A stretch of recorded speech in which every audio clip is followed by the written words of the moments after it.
Continuing now with our lead story, is Donald Trump actually helping the Democratic Party? Joining us now from Washington, Charles Krauthammer, author of the book Things That Matter. You know, I feel kind of bad because there's your book, and I want everybody to, if you don't have it by now, you should get it. I feel kind of bad because that was like a partisan analysis, and I don't like to be a partisan guy. I'm an independent. But if you really look at the facts and you really look at the achievements, and President Obama's got like 1 year left, you know, you can say, all right, maybe Obamacare benefits the poor. Overall benefit to the country still to be assessed. Maybe Bo Bergdahl trade was good for the country. That kind of escapes me. But the Republicans should be up 60 points on the Democrats, but they're not. And I think it's the Trump factor. Am I wrong?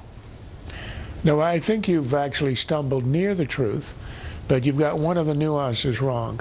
Look, you're absolutely right that given how dissatisfied the country is with its condition, and given the fact that we've been under an Obama government for 6 years, this ought to be the driving theme of the Republicans, and it ought to have them way ahead. Why isn't that true? Think back to the Republican debate. You heard all kinds of names thrown around, including Hillary Clinton. But there was a very strange absence, a very low incidence of the use of the name Obama. The candidates led by Donald Trump were trying to be one more anti-establishment than the other. Trump's campaign, and here's where I disagree, it's not just that the pizzazz around him, the hoopla around him, and the sizzle, as you put it, is what's distracting. It's also the fact that the substance of what he's saying. Look, Donald Trump is not running against the Democrats. He's running against Washington. He's running against the establishment. He's running against the politicians, he says, who are stupid and incompetent, are being outmaneuvered by those clever Chinese and Mexicans, etc. So the substance of the campaign is anti-establishment rather than anti-democratic. And that, I think, is the core of what's going on right here. But you can point to all of Trump's specific criticisms as the failure of the president of the United States, because he's the leader. He's the guy that's got to rally the country to stand up to the Chinese, or to stand up to the Mexicans, or to stop all the illegal immigration. So I agree with you that it's an anti-establishment play, all right, but I don't agree that President Obama is not responsible, because he is. He's the leader. But that's how I would argue if I were campaigning. That's how traditionally the out party campaigns when it's running after 6 years, 7 years, and it wants to regain the White House. But the problem is that in Obama's case, what you're getting is a kind of a pass because Trump is leading the field. Trump is shaping the debate, and Trump is in effect running as a third-party candidate. He's running an intra-party, intra-GOP insurgency against the leadership, against the establishment, and therefore the argument against the Democrats is left by the wayside. Look, historically speaking, you go back to 1953, with only one exception. Every time one party's held the White House for 2 terms, they have been tossed out on their rear ends. The only exception, of course, is Reagan, who was so successful they gave him a 3rd term with George Bush Sr. running it. But otherwise, Americans usually after 8 years are tired. Yeah, they want to change. In this particular case, the failure of the administration, as you outlined in your talking points, is so overwhelming that it is a gimme.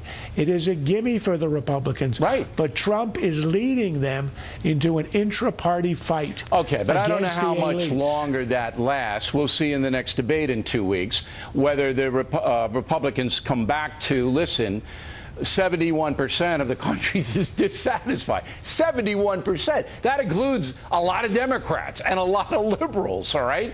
And maybe they're dissatisfied in a Bernie Sanders way. They want to burn down capitalism and put in, you know, Cuba Light.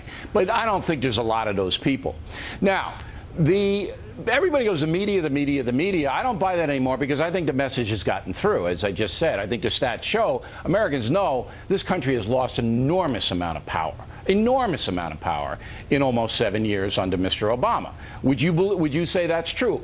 Most Americans know that. But that's what's so, if you're a Republican, tragic about the course of this campaign. Of course it's true. It's overwhelmingly true. The world knows it. Americans know it, but it is not something Republicans are hammering. I'll give you one small example. When Trump got into this John McCain thing, what he said was, you know, what I really have against McCain is about how the veterans are being treated.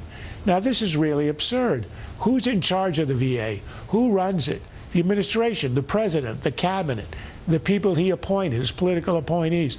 That's where the blame resides for 6 years of mistreatment.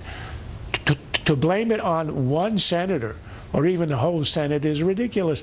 It's not the job of the legislature to run the Veterans Department. Here is an obvious case where you can argue against democratic rule, show how it is corrupt and incompetent, and yet it's not being made. No. And that, I think, is, it's not the media, it's not the pizzazz, it's not the hype.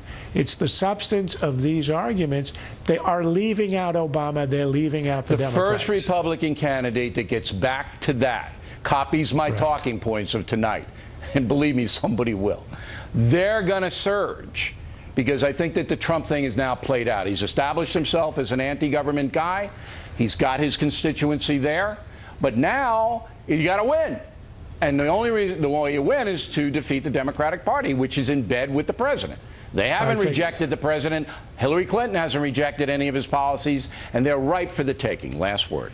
Well, that's going to be the key. And the only problem is Republicans have had a whole summer, a few months in which they could be pounding the president, making the case in the debates. For example, you could have had 10 people attacking the Obama administration on the record.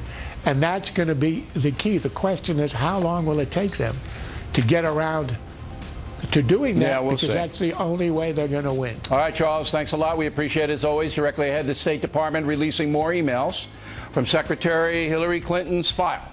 We'll update you on what's going on. Then a Houston police officer shot dead for being a white cop. At least that's what Texas authorities believe. We will have the inside story moments away.